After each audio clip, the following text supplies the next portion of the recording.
Kartın atrofu yok ki.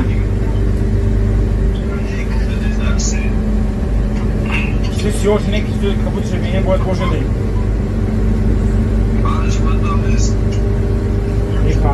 Кто слушает в наушниках? Вот в наушниках слушает. Никто здесь не орет на весь автобус. Кто подождать? Договорите на улице, потом приходите сюда, садитесь, едете. Никто же не хочет. Либо в полголоса говорите, чтобы вас не слышно было всем окружающим. Мне вот не интересно, о чем вы там беседуете. Потому что я второе становлюсь, блядь, вашим разговором сидеть. Зачем? Я про вас что-то говорил. Мне доставляет дискомфорт то, что вы разговариваете на весь автобус. Если дискомфорт, идите на такси. Да, на такси. Слушай, а может ты на такси поедешь? Я поеду сейчас. Все, едете. У вас дома тоже все автобусы, что вы так разговариваете? Да, автобус не ходит.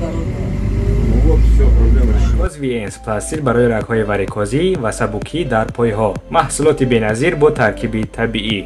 رگ‌های واریکوزی یک بیماری خیلی معمولی رگ‌ها میباشد. برای کم کردن در رفع ضعیفی پای‌ها پلاستیل ما کمک میکند. ورم را کاهش می‌دهد. دیواره‌های رگ‌های خون را مستحکم می‌کند. به حرکت معتدل خون مساعدت می‌کند و اصول استفاده بریش خیلی آسان است. برای معلومات بیشتر به رقم‌های 00333397 و 934333397 زنگ زنید یا به دایرکت نویسید. واریکوز VNS سبوکی پایه‌ها را حس. السلام علیکم دوستان عزیز، امیدوارم همه شما خوب هستین. بر شما سلامتی خواهان هستم. هرچند که نوارهای ما ارزش لایک شما رو ندارد، در زیر ویدیو لایک کنید تا که دیگران هم از این نوارهای ما با خبر باشد.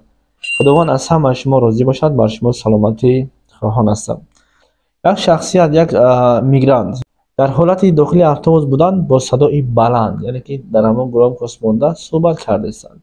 همین چیزا نه تنها در روسیه بلکه در همین دولت‌های اختمانه منع کردگی هستند. در جای‌های جمعیتی به هیچ کس معقول نیست که تو با صدای بلند گپ زنی یا که اون شخصی که تو قچی گپ داده است دیگران صدای او را هم بشنوند. این از جهت نادانی، از جهت به ترتیبی ما هست. اگر ما همین خیلی کارا را نکنیم واقعی ما کار ندارند. ما شاهدی همین خیلی واقعه‌ها شدیم. چه که شما در ویدیو شنیدید. چخیلی که تو در جای جمعیتی با صدای بلند صحبت میکنی و مردم تو را گوش کرده میروه. بعضی وقت با کارهایی که ما دست میزنیم با نسبت ما یکان گپ زدن با ما گناهکار میشویم. باور کنین از پیش نمیخیل یک شهروند شرط نیست که از تاجیکستان باشد یا که از ازبکستان. یک میگرانت غیر روس باشد، باور کنین دیگه میگرانت ها، یعنی که صیغه جمع می شود. میگرانت ها میگویند.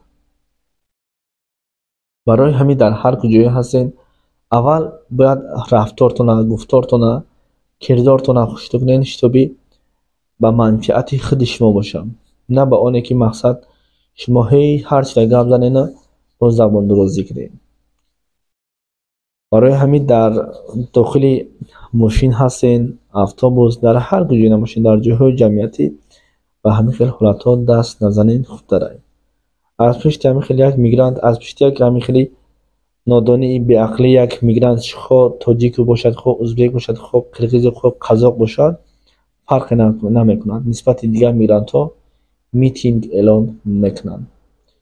الان دیده است که خودش برای ما بیچاره بعضی از همون میگرانت ها را اوکی پدرای لعنت های کلازردا چیکار هستند؟ لعنت کوب کردستن. به خاطر چی؟ به خاطری که شما میگید شما نمیخواید دوباره نکی کنید.